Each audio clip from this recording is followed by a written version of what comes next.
On the afternoon of September 8, 2022, the tone of British television shifted. Regular programming stopped. News presenters changed into black attire. A statement from Buckingham Palace appeared on screen. Doctors were concerned for the health of Queen Elizabeth II at Balmoral Castle. Within minutes, the world understood something was unfolding. Royal family members rushed north to Scotland. Outside Buckingham Palace, a crowd began to gather. Not summoned, not organized, just drawn there by instinct. Then the confirmation came. The Queen died peacefully at Balmoral this afternoon. 70 years of reign condensed into a single sentence. Across London, the Union Jack was lowered to half-mast. The BBC activated Operation London Bridge, a protocol rehearsed for decades but never before executed. Church bells tolled. Screens in public squares displayed her portrait. Strangers stood shoulder to shoulder in silence. Some wept. Others simply stared, as though the architecture of stability itself had shifted. For most of the population, there had never been a Britain without her. She had appeared on currency, in Christmas broadcasts, in times of war and crisis. Prime ministers came and went, 15 of them, but she remained. Through Cold War tension, decolonization, the digital revolution, Brexit, and a global pandemic, her presence had been constant. And now, suddenly, it wasn't. At Windsor, at Edinburgh, at Cardiff, at Belfast, flowers accumulated in growing layers, children placed handwritten notes between bouquets, veterans saluted, tourists lowered cameras. The monarchy, often debated and criticized, was momentarily united by the gravity of absence. It was not only the death of a sovereign, it was the end of a living link to another century. Yet beneath the pageantry that would follow, the gun salutes, the processions, the formalities, there lingered a quieter question. How does someone become so woven into national identity that their passing feels like a generational fault line? To understand that silence across London, we must return to a time before the crown, before the coronation, when the young princess did not expect the throne to be hers at all. When Queen Elizabeth II was born in 1926, she was not meant to be queen. As the first child of the Duke of York, the second son of King George V, Elizabeth Alexandra Mary Windsor entered the world with status, but not expectation. The throne belonged to her uncle, Edward, Prince of Wales. Her early years were shaped by relative normalcy within royal boundaries, private tutors, structured routines, and a family that prized duty over display. She was described as composed, observant, disciplined. No one yet saw in her the outline of a monarch. She was simply Lilibet, a nickname born from childhood mispronunciation. Everything changed in 1936. Edward VIII chose love over crown, abdicating the throne to marry Wallis Simpson. The decision sent shockwaves through Britain and beyond.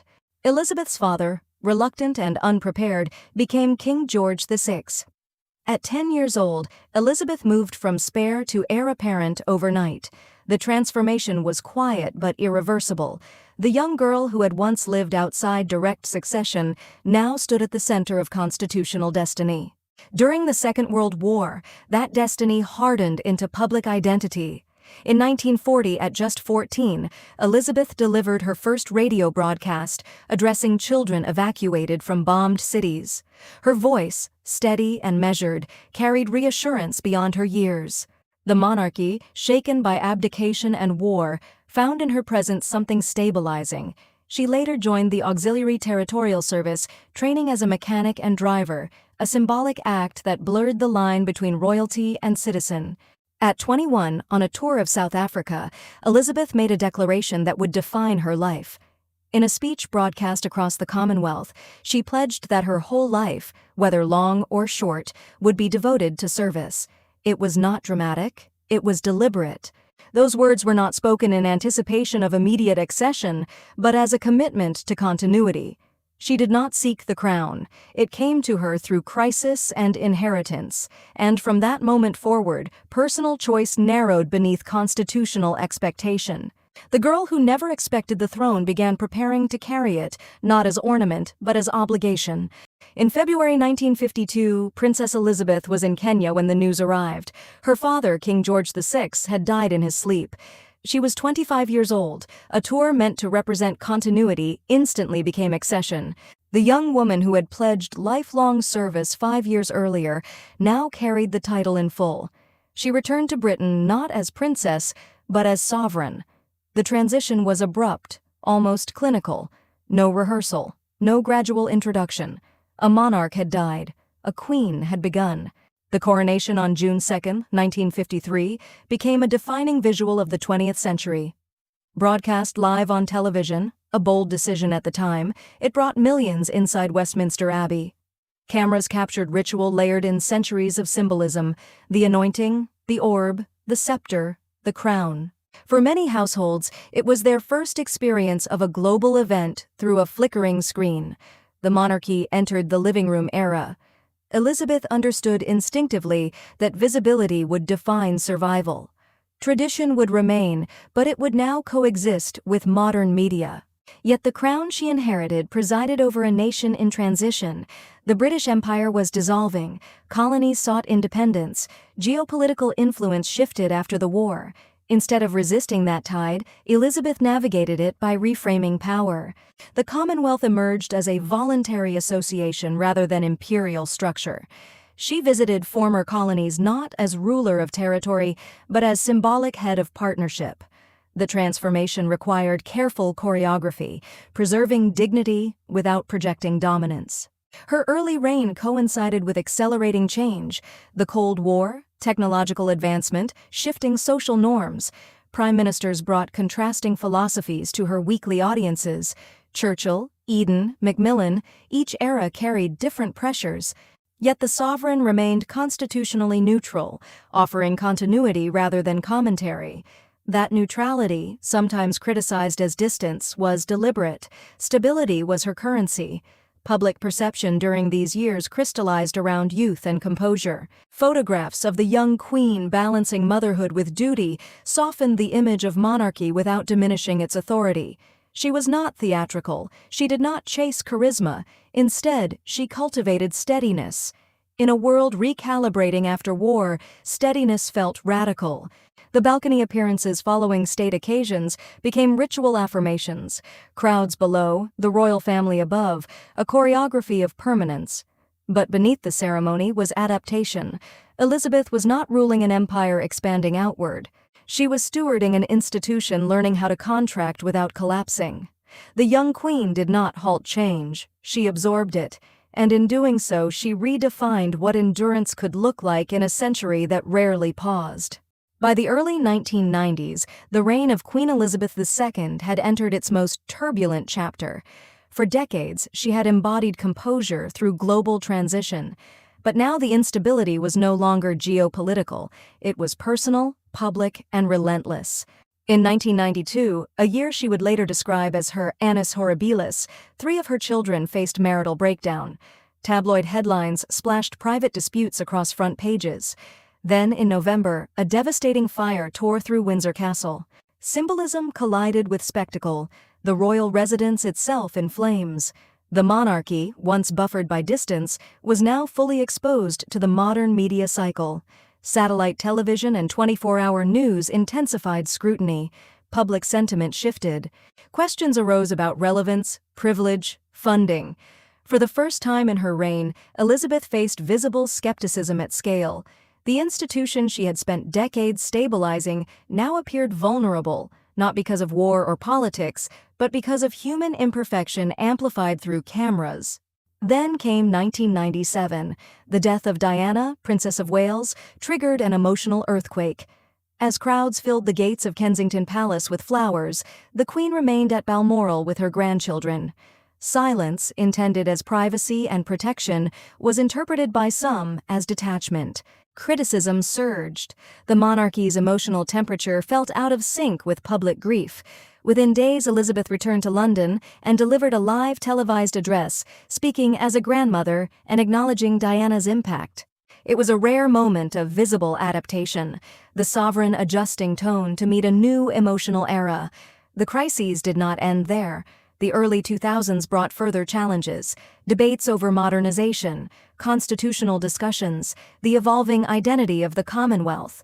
In later years, controversies surrounding Prince Andrew and the political turbulence of Brexit tested the monarchy's insulation from direct commentary.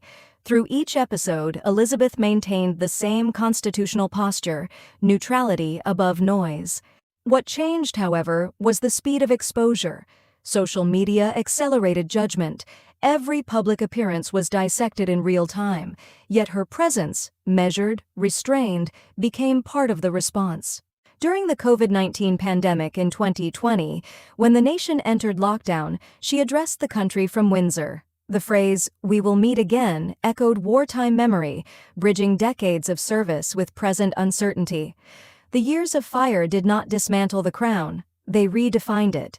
Elizabeth's authority was no longer anchored solely in ceremony, but in endurance under scrutiny. Crisis, once external, had become intimate, and still, she remained. Not louder, not defensive, but constant. By 2022, Queen Elizabeth II had become less a political figure and more a living monument.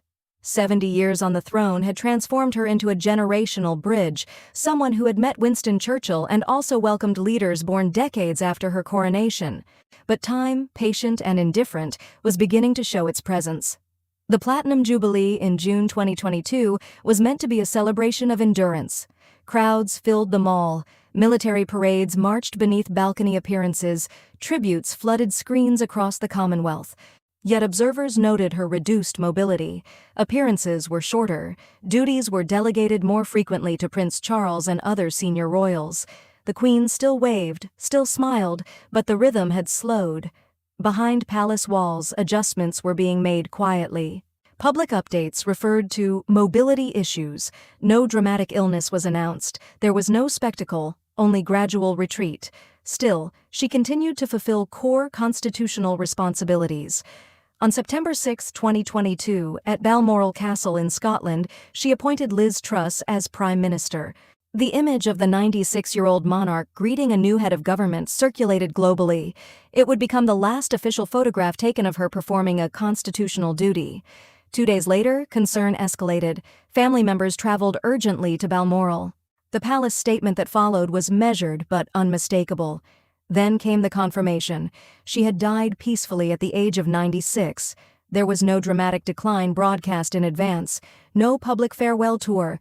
The final season unfolded the way much of her reign had, discreetly. The machinery of state moved instantly into transition. King Charles III addressed the nation. Black attire replaced ceremony. Gun salutes echoed across cities and Commonwealth capitals. The coffin journeyed from Scotland to London, accompanied by crowds lining motorways and railway tracks in silent tribute. In the end, her departure mirrored her rule: controlled, dignified, procedural. The institution did not fracture, it pivoted. But something intangible shifted, the closing of a chapter that had outlasted wars, scandals, and political eras. The woman who had once been the unexpected heir had become the longest-serving monarch in British history. And now, that continuity had reached its natural conclusion. When Queen Elizabeth II was laid to rest at St. George's Chapel in Windsor, it was not merely a funeral, it was the conclusion of a living timeline. The images were unmistakable. The imperial state crown resting atop the coffin, the orb and scepter placed with precision, the silence of Westminster Abbey broken only by ceremonial cadence. But beyond the ritual was something deeper, the awareness that a figure who had anchored 7 decades of public life was now part of history rather than presence. Her reign had stretched across 15 British prime ministers, 14 American presidents, and seismic shifts in global politics. Yet she rarely inserted herself into headlines. Her power lay not in speech-making, but in constancy. In an age defined by volatility, she became the visual shorthand for stability.